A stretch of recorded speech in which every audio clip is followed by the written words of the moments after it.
Hello and welcome to the Royal Central podcast, a special podcast marking the Platinum Jubilee. My name is Lydia Starbuck. I'm the Jubilee editor at Royal Central, and we've got lots of the team with us to discuss the Jubilees. Hi, I'm Brittani Barger. I'm the deputy editor here at Royal Central. I'm Kristin Contino. I'm chief reporter.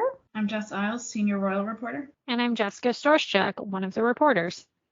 So there you go. You have a whole panel of Jubilee experts to guide you through the big extravaganza, which is now just days away. It all begins on June the 2nd. So what we're going to start by doing is having a chat about what's going to happen over the 4-day celebratory weekend, and then have a think about who might be at what. Not that that's been controversial at all. And we're also going to have a chat about the Queen and the legacy of this Jubilee. There is a lot to get through, so let's start at the very beginning. The Platinum Jubilee celebrations start on June the 2nd with Trooping the Colour.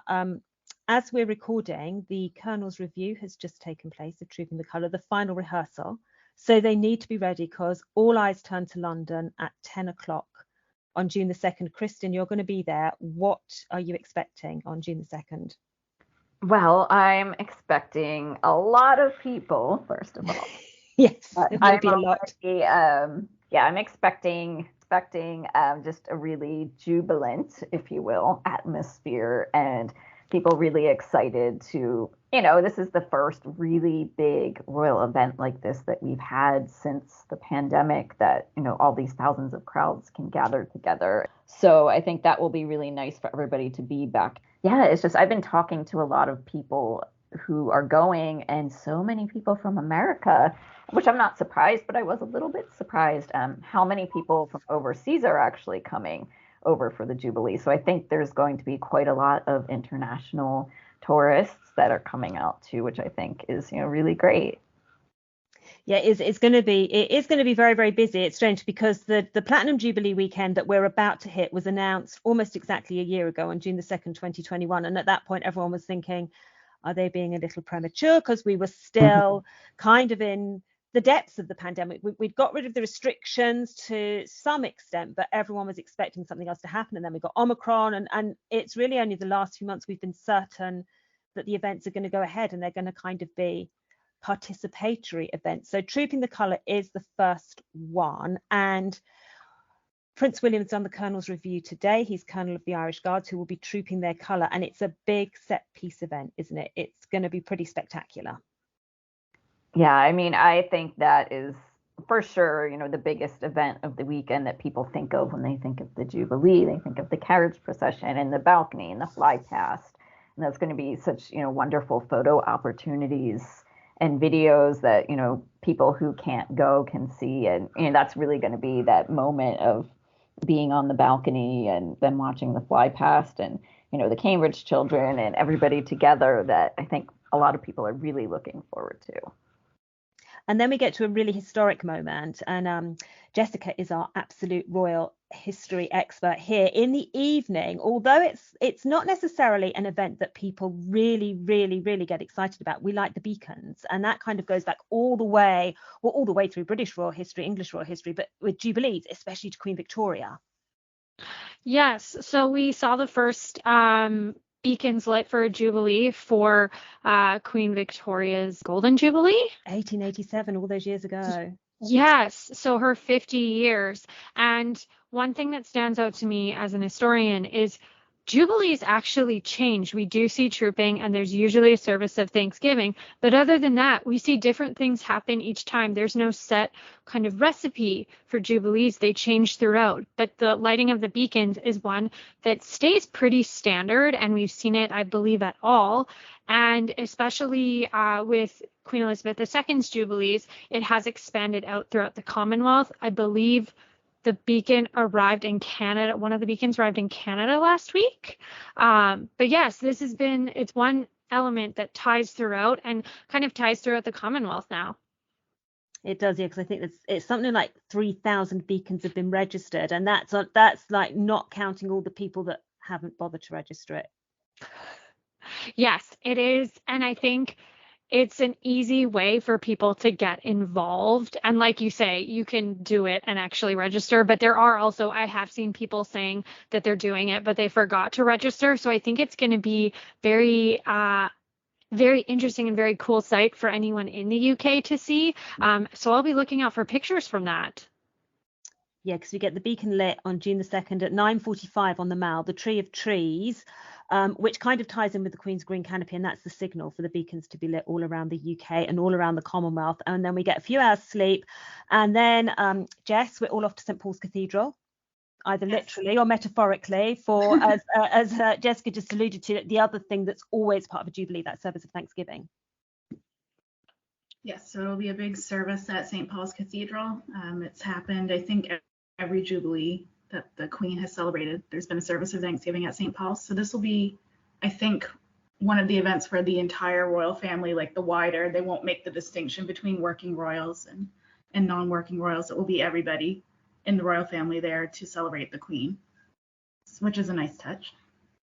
It is. And then we do get to put our feet up for a few hours, Brittany, because there's nothing scheduled at the moment for the afternoon of June the 3rd. We were hoping we might get some European royals appearing at some point, because the Queen has previously had big royal galas, but it doesn't look like it's going to happen. No, it looks like it's just going to be just the British royals. I actually had reached out to the Grand Ducal family there in Luxembourg because Prince Sebastian commands a platoon for the Irish Guards.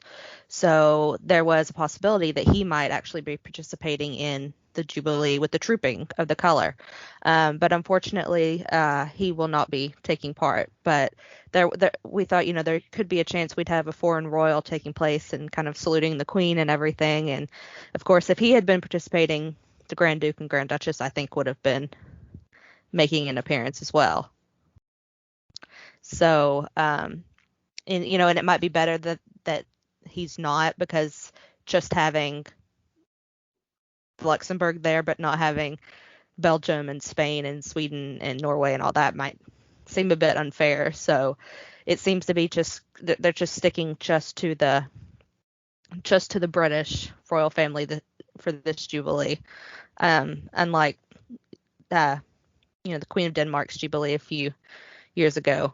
Not the one she's celebrating now, because the pandemic has kind of put dampers on that, but they always seem to bring in the foreign royals. So, but the Brits like to do it themselves, which is okay.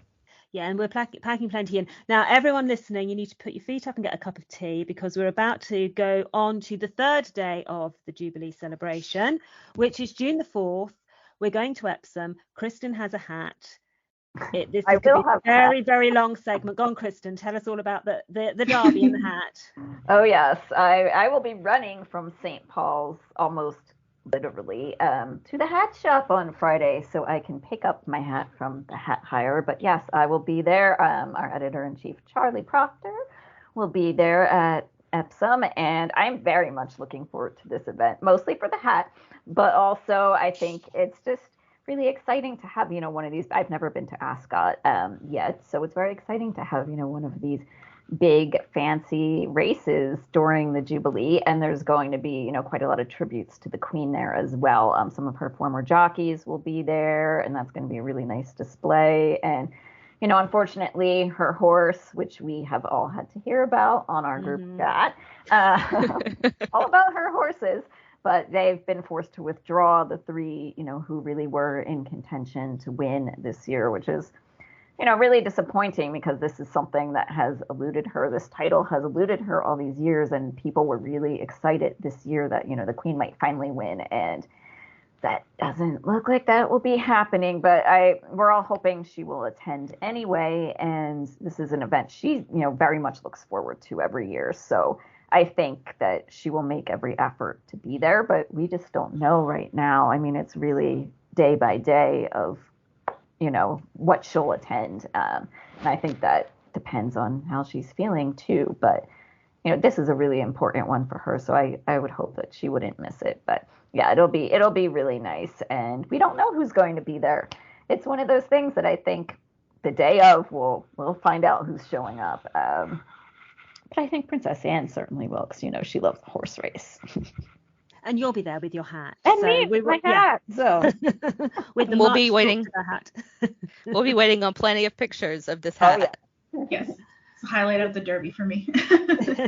Yes. We will. But whoever goes to the Derby, they don't get much of a rest, because we're now into the real business end of the Jubilee weekend, Jess. We go from the Derby straight into the party at the Palace, which has become an absolute staple of Jubilees. And I'm especially looking forward to this because if anybody follows me on Twitter, they know I'm a huge fan of the band Queen.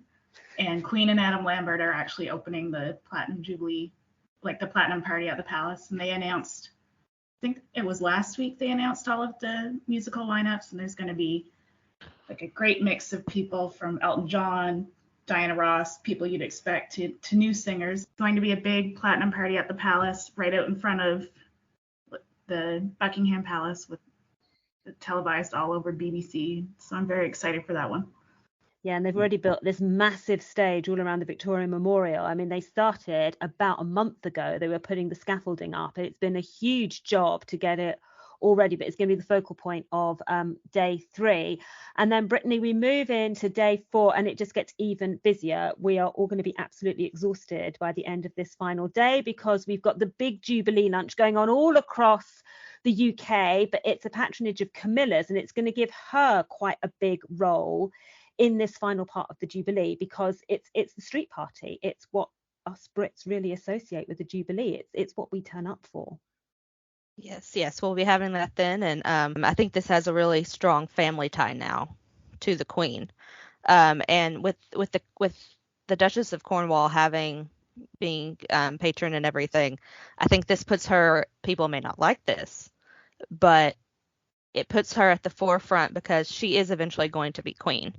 So that's an historic moment. And we've got another historic moment. The Platinum pageant starts with the Gold State coach, Jessica, riding through the streets of London with pictures of the coronation in its windows. And it's going to be a really special way to start the great big finale of the Jubilee weekend. Yes, I think this is a great way for them to incorporate the Queen's own personal history, or personal from her reign, into the Jubilee, because obviously we're celebrating her reign. But as we know, she's had mobility issues in the last year especially. And as we saw at the Chelsea Flower Show, she had her custom-made golf buggy, but obviously that's not quite appropriate for this. And I know that sources in London have said she's not going into the state carriage. But yes, we will still get to see the Golden State Carriage, which I think you can often see at the Royal Mews if you're visiting. Obviously not right now because it's a little busy. But they're including photos from her coronation. And I suspect that next year we'll also see more coronation celebrations for the 70-year anniversary of that. But yeah, I think it's a really interesting way to draw that in. And Royal Collection Trust is putting on 3 different exhibitions at the different royal palaces, and one of them is featuring the coronation. But I'm really excited to see the crowd's reactions to the carriage going through, because normally people are kind of laser focused on seeing the Queen or William and Catherine or whomever they're looking out for. So I think this is a bit of a different angle, and I think it's creative and a good way to still include the carriage without having her ride in it. Yeah, it will. And it'll kick off the pageant, which includes, I think, virtually everyone else in the UK apart from me. They've got like 65 million people involved. I think Kristin has a part. She's been signed up too. It's like literally with your hat, the Jubilee hat. But it's going to be massive. We've got buses marking every single decade of the Queen's reign, and we've got art, and we've got representations of her wedding and the coronation, and just corgi puppets. So it's going to take over central London and bring the whole event to an end. Now, when I went to a press event for the pageant about a month ago, they said, we've got a surprise for you at the very end, but we're not going to share. We think this weekend we've had details of the surprise. I know, Brittany, you've been looking into this. Another balcony appearance has been mooted for the very end of the Jubilee. Yes, reportedly, obviously, this is not yet, at the time of our recording, I should say, not been confirmed. But it is believed that the Queen will appear on the balcony alongside Charles, William, and George, as kind of the heirs. That special, like the special photo we had around Christmas a few years ago, that's going to be the surprise that was being alluded to, and they did say that the Duchess of Cornwall and Duchess of Cambridge would also be allowed to make an appearance with them. When it came to Prince Louis and Princess Charlotte, that is uncertain, so we don't know. But I think if it does turn out to be true and go ahead, we would see the Queen, Charles, William, and George come out alone for a little bit before the others would join them, because that's going to be the historical moment itself, to see the Queen and 3 heirs standing on the balcony. And George is now finally to an age that I think he can understand more of what's going on. And obviously that big crowd, I mean, that's gonna that's gonna be a little daunting for any child, but William and Catherine have done a great job, I think, in raising all their kids to be prepared for what's coming. So if that turns out to be true, I think that's going to be a really special moment, a really good memory. Yeah, well, it would kind of really round things off, because the Jubilee obviously celebrates the Queen. She's the star of the show, but one of the things you have to do as a monarch is make sure your dynasty survives, and she has. She's got 3 successors lined up that will take her crown into the 22nd century. But who is going to be at what event has been a hot topic of debate over recent weeks. We kind of are starting to get a feel, but as you alluded to, Kristin, nothing's really confirmed until the morning of each event because of the Queen's mobility issues, because of her recent health issues. So we know that she'll confirm on the morning of every engagement she does whether she'll be there or not, and that's led to lots of speculation about who might take the lead at other events. Yeah, so this week, in the past few days, we're recording on 28th, we have heard, well, in the Telegraph, I think they were the first ones to announce it, that Harry and Meghan are expected to come to the service of Thanksgiving. And that's really the only thing that anyone has said for sure that they're expecting them to attend. I think we likely will see them at the concert. I think that seems like something, they would enjoy attending. And, maybe we'll see them at the pageant as well. But right now, it seems, we know they won't be on the balcony at Trooping the Color. That for sure, for sure can be. We can probably expect to see them at St. Paul's. Otherwise, they're a question mark too, just like the Queen. We really don't know for sure when we'll see them. And then even the Cambridges, I know it was announced that they were going to be going to Wales. We don't know when. We don't know what they'll be doing there specifically yet. And I know there's been quite a lot of talk even amongst, people I know who are going. Like, well, who's going to be at the Derby? Are they going to be in Wales? We don't know. Like, we've all been talking, trying to figure out who will be where. And the answer is we don't know. We don't. It is kind of shrouded in mystery a bit, isn't it? We know we will get royals of some description, and there'll probably be quite a good turnout for most events, but it is still a bit up in the air, which, Jess, with only a few days to go, seems a bit strange, doesn't it? But we know that William will have a role at trooping because he's Colonel of the Irish Guards. And there's been a lot of talk in recent days that if the Queen doesn't take the salute, which is a possibility, if she doesn't feel comfortable sitting through such a long parade, it could be William, Charles and Anne, which would be a very royal turnout.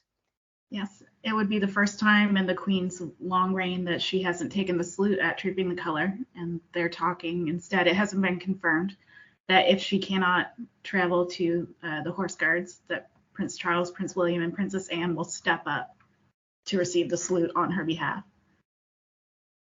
Do you think they kind of said William and Charles would do it, and Anne was like, excuse me? Let's talk. She was probably like, I'll go, you two can tag along if you want. Yeah. That's my bet as well.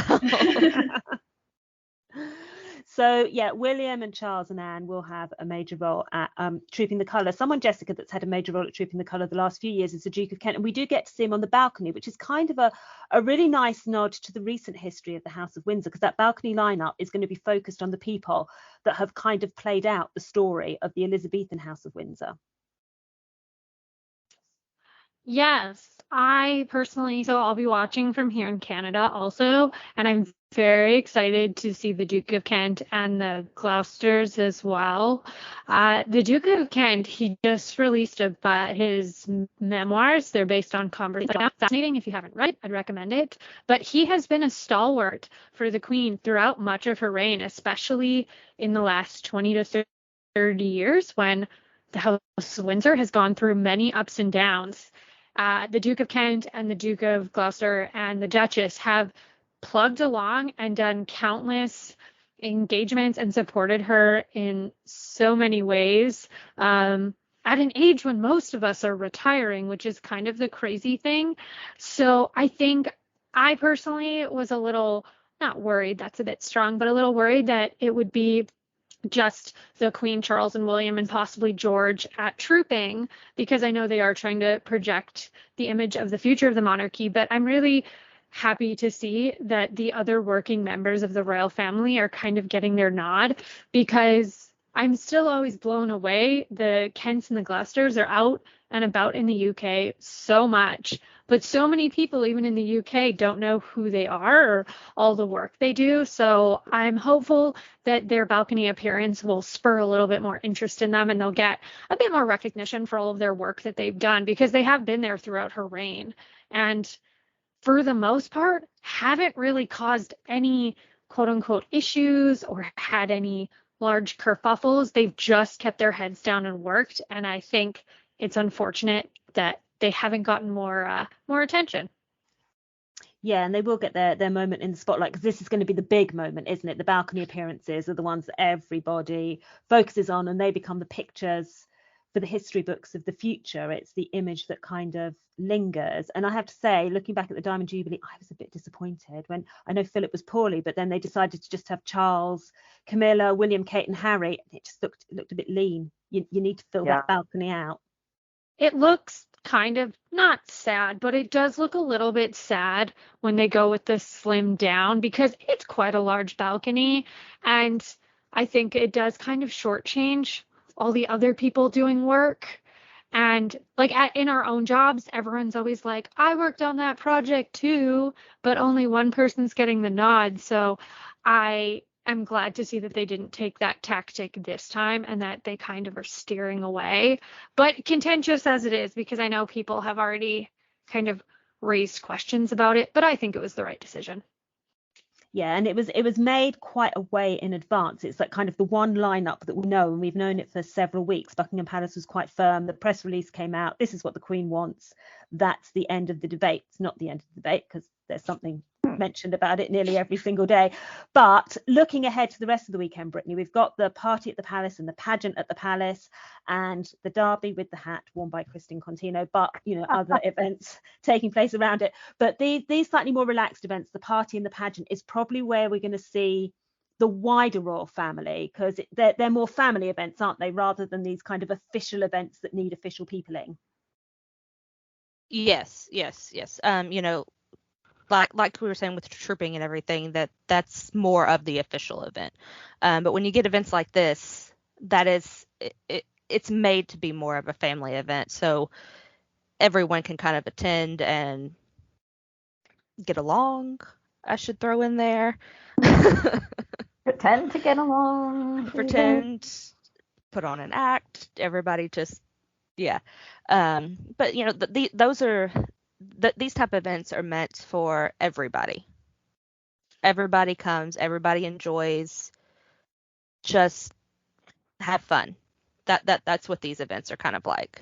And if I can add in, we've heard that the Queen has said to her family, she wants this weekend to be special. She wants this weekend to go well. Everyone get along.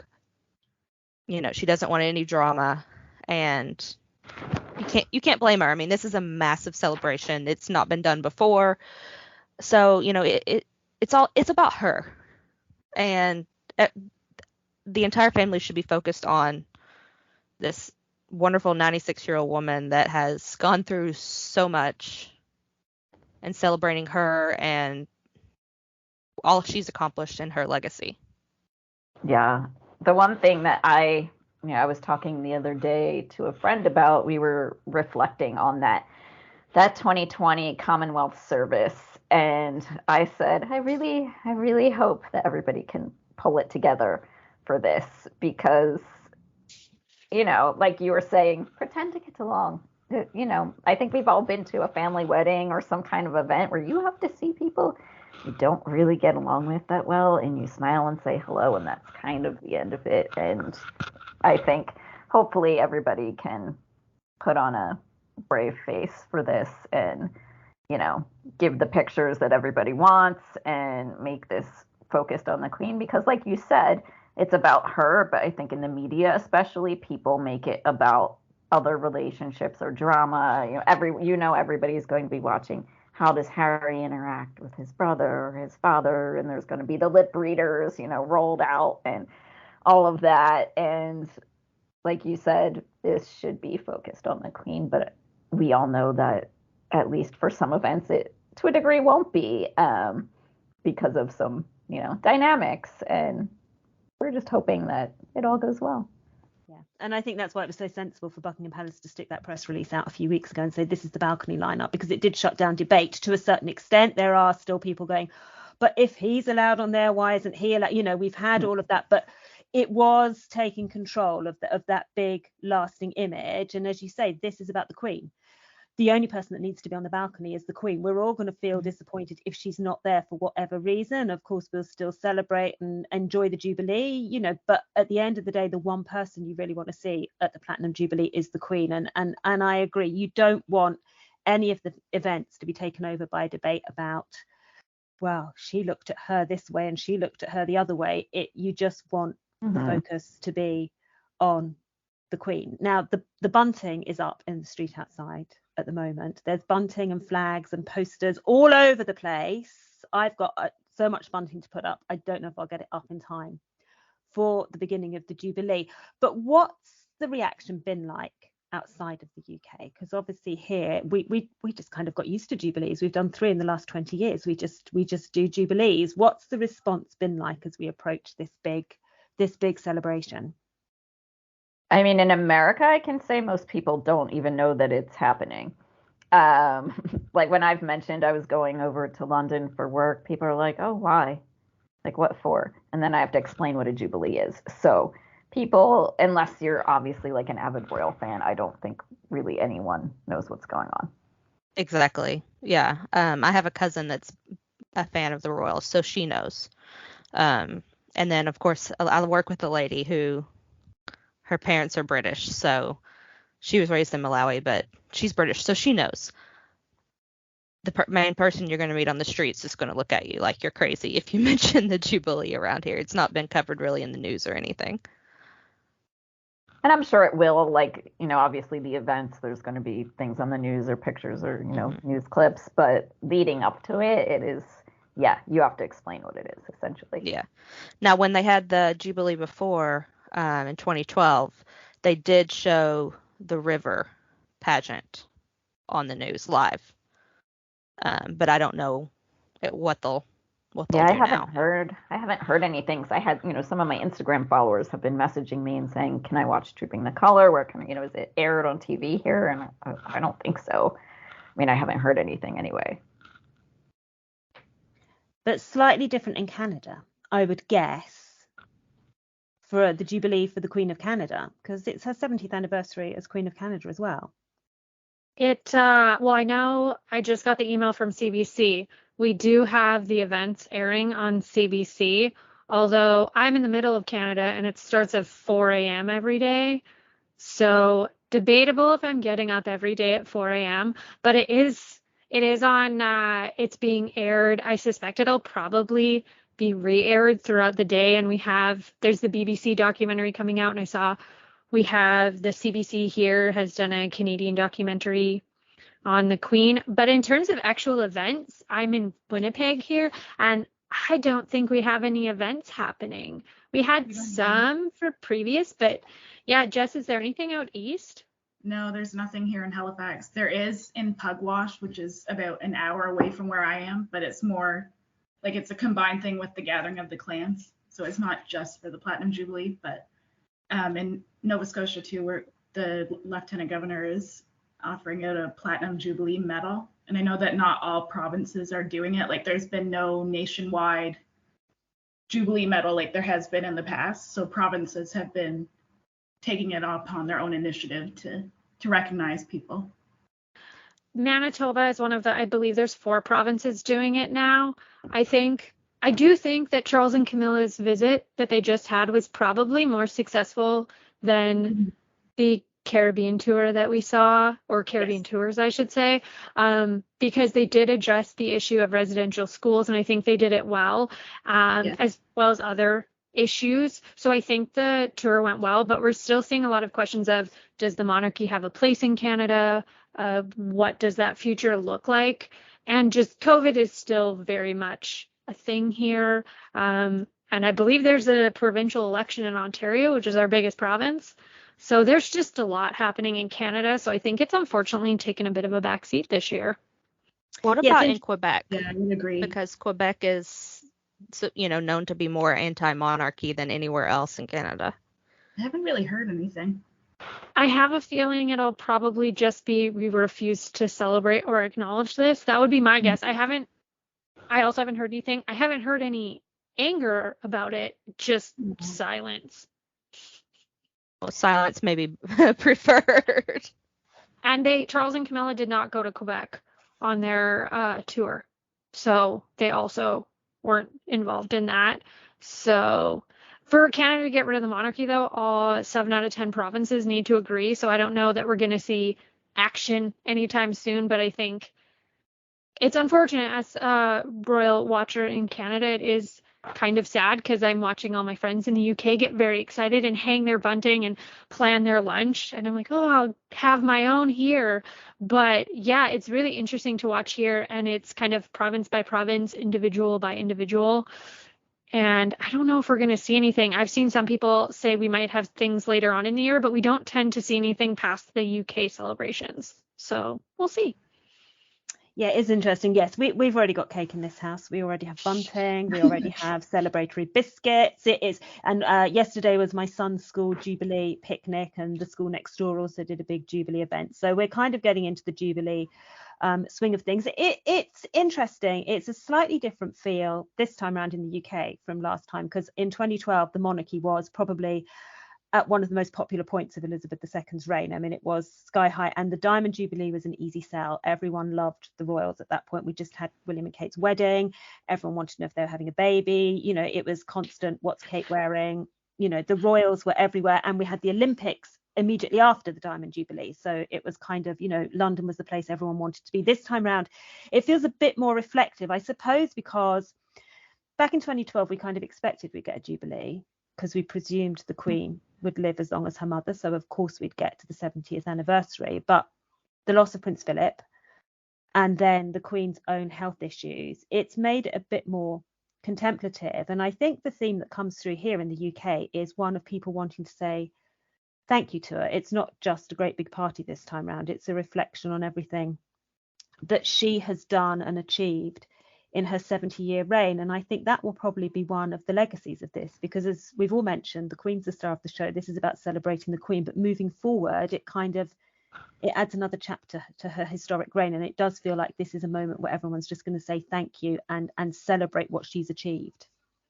Yeah, I definitely feel that way, even like reflecting myself. I mean, this may be the last time I see her in public. I don't know when I'll come back for another, big event. I mean, trooping next year or another, but, at 96, you can't guarantee that.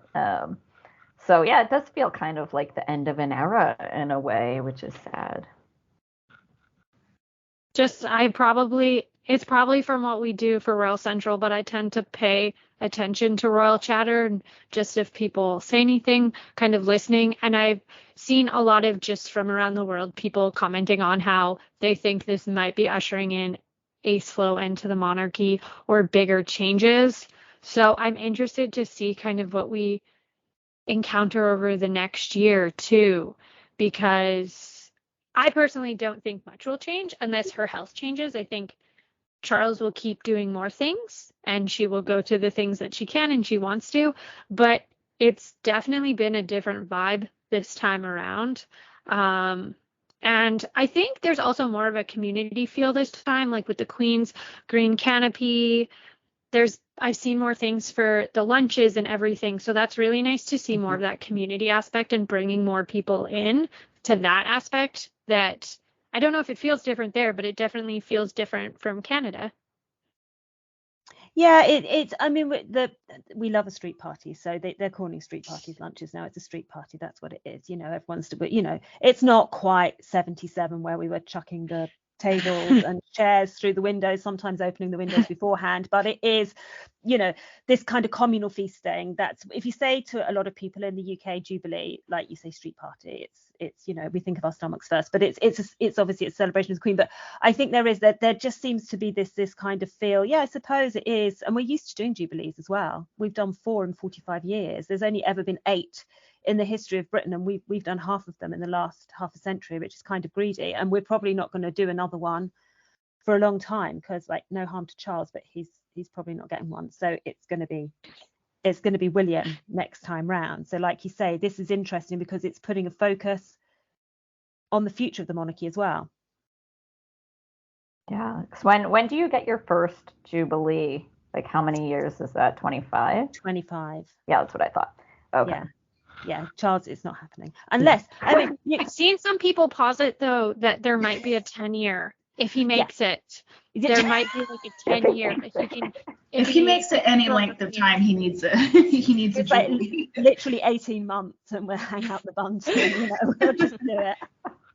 He was heir to the throne so long, bless his heart. He needs. Well, that's it is actually his Platinum Jubilee of being heir to the throne. We go on, he's the longest serving heir to the throne, but actually 70 years is a cracking long time, Yeah, I didn't even think about it that way. Yeah, that's a very good point. Yeah. So we'll have to celebrate him as well, but not as much as the Queen. Now, we know that Jess is off to try and make a platinum pudding. She has been studying the recipe, the fantastic lemon and orange trifle, which needs 74 ingredients and about 3 years of your life. And $100 of shopping. Yeah, it isn't. It looks Even amazing. The pre-made recipe is confusing to me. So I don't know. It's probably not going to look anything like the picture with Mary Berry. Don't judge me. We won't. It's the taking part that counts, Jess. We'll say this now until we see the picture. So we've got lots of coverage coming up on Royal Central of all of these events. Just to end off with, what is everyone looking forward to the most? Kristin, you're not allowed to say your hat first. Pick another Jubilee event. I'm looking forward to Trooping the Color the most, because I really enjoy going to that event, and this one's going to be bigger than ever. And Jess, you're not allowed to mention the pudding. What are you most looking forward to? I think Trooping as well, just to get back in the royal spirit. I'm also looking forward to the concert. And Brittani?